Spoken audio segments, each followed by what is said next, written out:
когато един път големият български композитор Тончо Русев, автор на песента, която ще изпълня, ме намери по телефона при моите родители.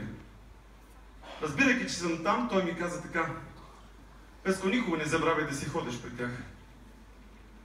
И се надявай още дълго да има на кого да помагаш. На някой може да се стори странно, дори и смешно, но аз доскоро си мислех, че съм абониран за майка и тата. Че тях ще ги има дълго и вечно.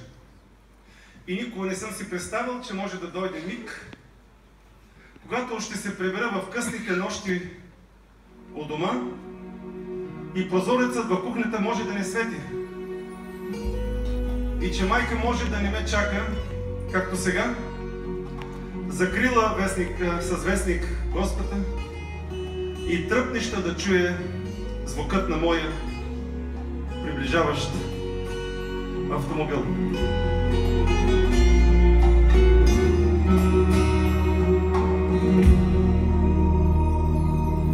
Идвайте си, докато все още светят две прозорчета в мрака и до късно в есенните нощи двама старци трепетно ви чакат. И до късно в есенните нощи двама старци трепетно ви чакат. Целувайте майка си, че може тази среща сетна да остане. Няма кой сега софра да сложи, с топла питка сладко да покани.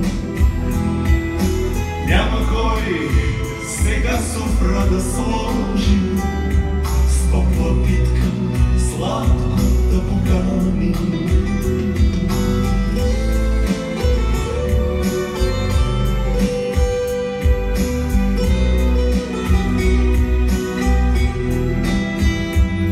Ще заглъхне къщата, а двора ще потане в бурени и лайка. Тук ще дойдат нови чужди хора, ще я няма бедната ви майка.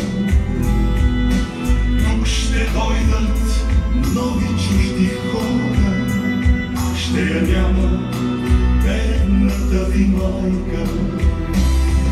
Ще мълчат оголени липите, небесата ще се спуснат сиви.